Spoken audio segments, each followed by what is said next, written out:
acho que eu tenho que pegar o microfone, né? Que eu tenho que ver aqui, né? Não tenho tamanho para dar atrás.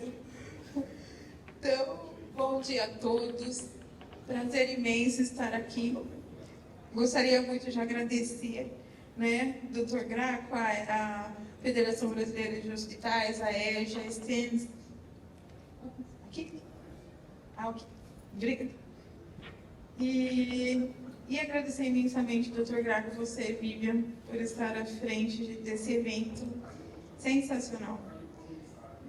E hoje, todos aqui falar depois do Felipe, do Ricardo, do Dr. Graco, do Bill, né? Fica complicado. Mas eu vou trazer o que eu tenho de maior experiência, que é olhar para esse cenário e enxergar os riscos de toda essa jornada do paciente. E o que nós, né, como o Dr. Fracaro trouxe hoje, o que nós poderíamos fazer depois de sairmos daqui, né? Hoje essas instituições, a maioria delas são acreditadas, que esses pacientes chegam, são recebidos.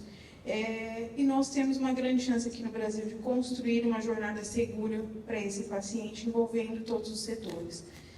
E aí vamos lá. Então, eu vou falar um pouco sobre o turismo médico, a jornada do paciente, o índice que avalia o turismo e os riscos da jornada e a qualificação aí do setor. Vocês já pensaram em sair do país? Eu trouxe aqui para fazer uma cirurgia plástica, mas, né, ou algum outro procedimento? Mais de 15 milhões de pessoas no mundo saem em busca de fazer um procedimento fora do seu país hoje, né? E essa busca vem aí de encontro com a globalização, a busca do que nós poderíamos estar encontrando em outros países, como o turismo, como já foi apresentado aqui, foi muito bem explorado, e também a qualidade dos serviços, instituições tecnológicas, hospitais, que buscam sempre a inovação, melhores estruturas, e o Brasil está aí. E o Brasil ele se encontra e se enquadra nessas características que os pacientes buscam por esses destinos. E aí aqui é uma propaganda de como você acessar como paciente, já que você está buscando um procedimento cirúrgico. Então, quais são os passos para o paciente que busca esse serviço? O primeiro passo, ele entra em contato, lá é até uma propaganda de uma empresa indiana. Ele entra em contato com essa empresa, eles fazem análise das necessidades médicas, tem uma consulta com um médico especialista, o qual ele avalia os riscos desse paciente. Na sequência, ele avalia todo o cronograma de viagem para esse paciente, faz todas as confirmações, né? Toda a parte médica ali, o travel médico para a Índia, admite esse paciente no hospital. Depois desse paciente ser admitido no hospital, ele vai para uma reabilitação ainda dentro do país, que muitas vezes essas reabilitações são feitas nos hospitais, em ambulatórios ou até mesmo nos hotéis, que são hotéis especializados para atender esse perfil de paciente. Eles têm alta e retornam para sua casa, nas suas atividades, e é onde entra a questão da continuidade do cuidado, né, da contrarreferência de para onde nós estamos encaminhando este paciente. Então, essa é a jornada. Então, desses 14 milhões de pacientes que rodam pelo mundo, buscando um destino aí para realizar um procedimento cirúrgico, um tratamento clínico, 56% buscam esses destinos para buscar melhores tratamentos, enquanto 22% querem pagar menos. 18% procuram opções de tratamentos não disponíveis, como nós vimos aqui o Felipe comentando, buscam esses destinos porque não há no seu país, né, aquele tratamento, ou porque necessitam de tratamentos mais rápidos e não podem esperar aí as filas de espera. E o que eles buscam? Realmente o preço, qualidade de tratamento, hospitais que receberam padrões de qualidade, são acreditados. Hoje nós temos uma questão que esses hospitais, a maioria são acreditados pela Joint Commission, né? E há possibilidade no mercado de nós trabalharmos com outros modelos de acreditação, não somente a Joint Commission, mas também possibilitando, através de outros padrões internacionais, que esses hospitais possam se preparar, inclusive, para receber esse perfil de paciente.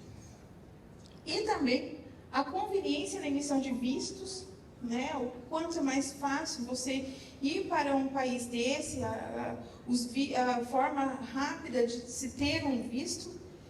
E as atrações turísticas, o Felipe trouxe bem aí o que acontece aqui no Brasil, ali no Sírio.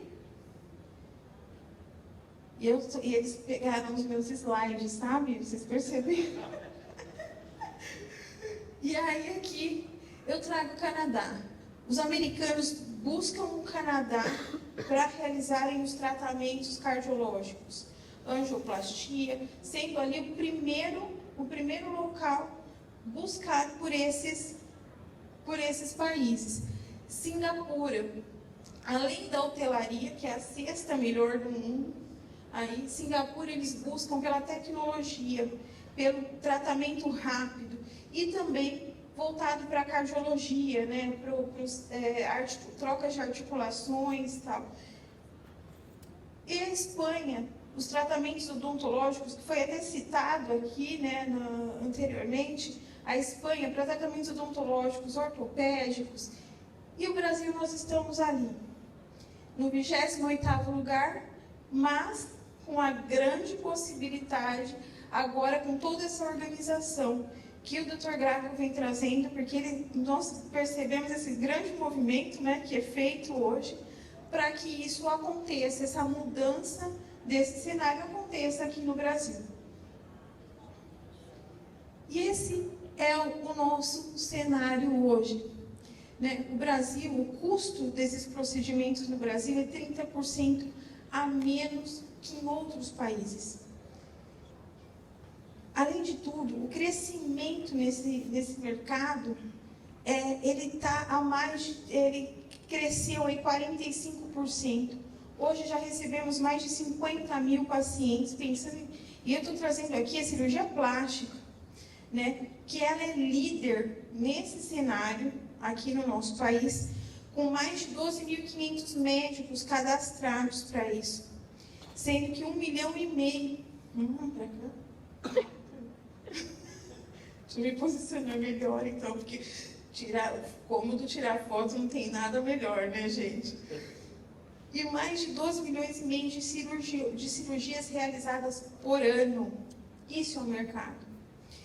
E isso tudo porque nós temos uma excelente estrutura nesses hospitais. Eu estava agora conversando com o Bill ali fora. Nós temos outras instituições, outros perfis de hospitais para explorarmos no Brasil. Nós temos grandes hospitais e grandes oportunidades, né? São Paulo, com oncologia, cirurgias plásticas no Rio de Janeiro, tratamentos de obesidade na região sul, né? E outros tratamentos de fertilidade, enfim, que estamos aí fazendo um grande trabalho com excelentes resultados assistenciais. E tudo isso tem um risco, que aí é que entra a análise dos riscos dessa jornada, né, do paciente, né, que busca ir pelo turismo médico. Bill, o seu slide, agora eu que copiei.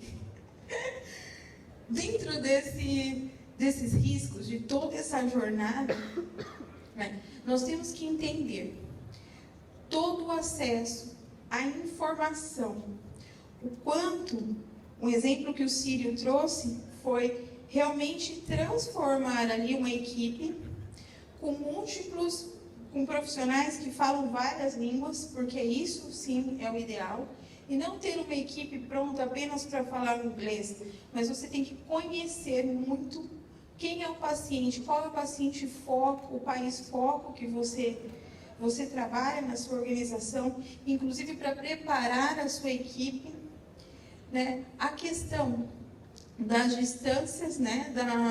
Da distância desse país até a sua instituição, porque isso impacta no perfil do paciente que você vai receber.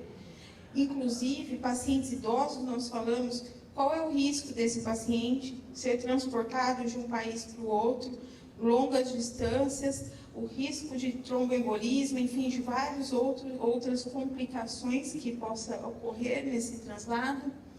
Né? Os costumes daquele país não ser tão familiares com os costumes do país de origem desse paciente. E também o potencial das barreiras da linguagem, né, que são ditas, e também os riscos legais e as possibilidades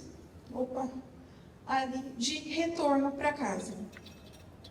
Aqui, nossa, um slide cheio de informações, mas o que eu trago aqui? É um relato de um árabe que foi para um hospital, foi internado, e ele não entendia, ele não falava a língua daquele país. E aí ele realizou uma cirurgia e foi para a sala operatória, para a sala de pós-operatório. E quando a equipe, né, recebeu ele na sala de pós-operatório, ele estava lá voltando do procedimento cirúrgico, 10 minutos, voltando do procedimento cirúrgico, e aí como ele não entendia nada daquilo, alguém do hospital que conhecia a língua falou com ele, né, que o médico passaria visita nas próximas 24 horas para recebê-lo. Mas enquanto o médico não chegou, a equipe tratava ele de maneira diferente e não se comunicava adequadamente com ele. Entrava no quarto e saía do quarto, entrava no quarto e saía do quarto e não explicava para ele por que ele não tinha uma dieta liberada, que medicamento que estava sendo fornecido a ele, que estavam infundindo nele. E isso tudo traz uma experiência negativa para o paciente. Não é uma boa experiência. Até que, 24 horas após a cirurgia, uma das médicas que sabia falar a língua dele disse que estava tudo bem, que ele poderia comer e beber, e que ela respondeu, e aí ele respondeu que ok, mas ele já tinha passado mais de 24 horas com fome. Então isso é só um relato para vocês entenderem o que pode acontecer com esses pacientes, os agravos que podem acontecer, porque eles não entendem, a equipe não entende a língua do paciente, nem a cultura muitas vezes dele. Então, por que a competência cultural para esses hospitais é importante? Porque eles operam num contexto multicultural e que existe expectativas dos pacientes, diferentes perspectivas e também práticas em relação à sua saúde e bem-estar, que são diferenças de país para país. Então, a primeira coisa, para nós alcançarmos essa competência cultural, aí seria justamente identificar dessa população que nós atendemos, quais são esses riscos, quais são as nuances culturais desses pacientes. Né? Incorporar, quando a gente fala incorporar a diversidade, é entender essa cultura e trazer isso para dentro do hospital. Trazer para dentro da nossa instituição, né? A forma como o paciente vive, os horários que o paciente realiza um banho, né? Não é qualquer horário, não é toda manhã, levanta, acorda, que existe uma rotina no Brasil. Acorda, é hora do seu banho. Não, nós temos que entender qual é da origem dele, como que esse paciente precisa ser tratado.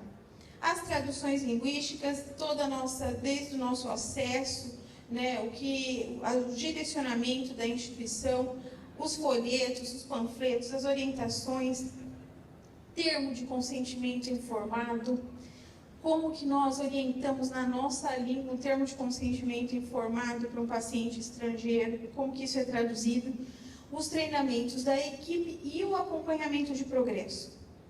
Isso aqui no Brasil hoje, os hospitais que se prepararam para isso, é um grande diferencial nosso, porque nós conseguimos atender todos esses requisitos em cada etapa, né? Principalmente o acompanhamento de progresso. Muitos dos relatos que existem, dos estudos que tem, eles trazem que o Brasil é um dos melhores países para o acompanhamento pós-procedimento para esses pacientes, pela capacidade técnica que os médicos têm, que as equipes têm. E essas discordâncias de comunicação, elas são a causa raiz de 60% dos eventos adversos graves desses pacientes. Então, a fala, a parte da linguagem, a barreira da língua e da cultura, isso é extremamente importante. Aí aqui, como diminuir essas barreiras, né, linguísticas? Felipe trouxe muito bem aqui. Né? Tenha ali na sua equipe os intérpretes, tenha na sua equipe pessoas que entendam da cultura dos pacientes que vocês estão buscando trazer aqui. As sinalizações, né? Serviços de traduções ali para que no momento importante para o paciente estejam disponíveis para que esse paciente possa atender. E até mesmo questões assim que parecem basais, mas as TVs, né, canais de TV que façam com que esse paciente ele volte lá para o país dele, que ele consiga assistir uma TV, assistir um jornal, né, e manter ali a sua rotina. E os riscos também, que são os riscos das viagens, seriam a primeira coisa, aceitar pacientes de alto risco, porque talvez um dos perigos que nós temos aí é que, Dr. Graco, quando tudo isso estiver estruturado, todo mundo querer aceitar tudo. Né? E eu vou aceitar esse paciente, mas esse aceitar o paciente, quem são esses pacientes que nós podemos aceitar? Né? E aceitar ter os riscos durante a viagem, as complicações médicas e expectativas de resultados, principalmente na cirurgia plástica, principalmente na fertilidade, né, nos tratamentos de fertilidade. Esses pacientes que muitas vezes não fazem análise de que pode ter uma complicação. E será que ele tem recurso para pagar por essas complicações? Isso está fora do seguro dele, ou o seguro dele cobre as complicações que podem acontecer. E as exposições a doenças infecciosas, né, que é um dos grandes riscos de todo esse turismo, que é a questão da transmissão de doenças entre países, né, e as questões políticas e de segurança no destino. Aqui era um vídeo. Então, as mitigações dos riscos. Os riscos clínicos, esses riscos de doenças infecciosas, e a questão aqui que eu trago são os riscos éticos e legais. Esses riscos éticos e legais não estão só voltados para o termo de consentimento, não. Eles estão voltados também para a questão do compartilhamento de dados desses pacientes, como que nós vamos compartilhar os dados, as informações clínicas desses pacientes. Outras questões relacionadas também a vistos, né? E a questão legal do paciente no país.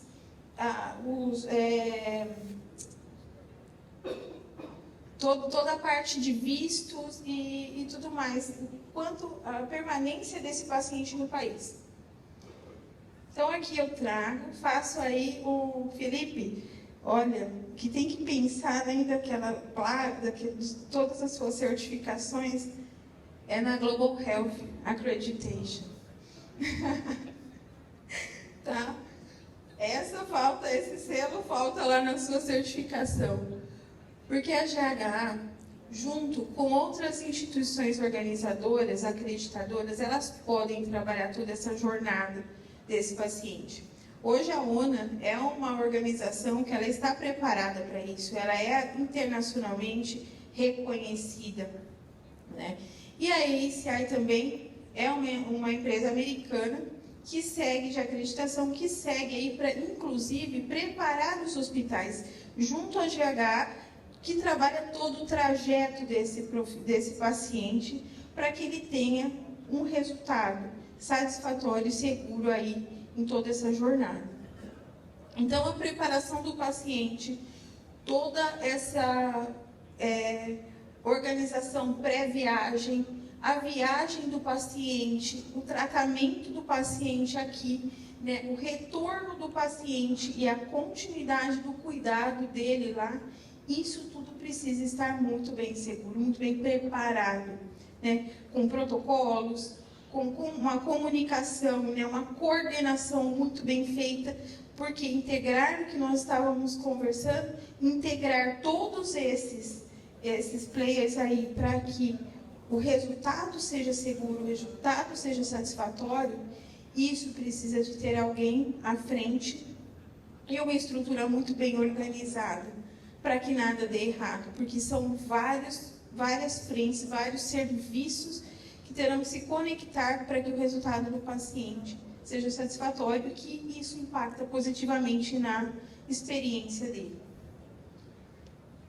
E aí eu trago que nós vamos ter, inclusive, aí amanhã tem o curso, né, do CMTP, que estaremos lá, a H2A estará presente nesse curso, e também teremos um curso aí de avaliadores para a ONA, para preparar ainda mais equipes voltadas para esse olhar aí do turismo médico.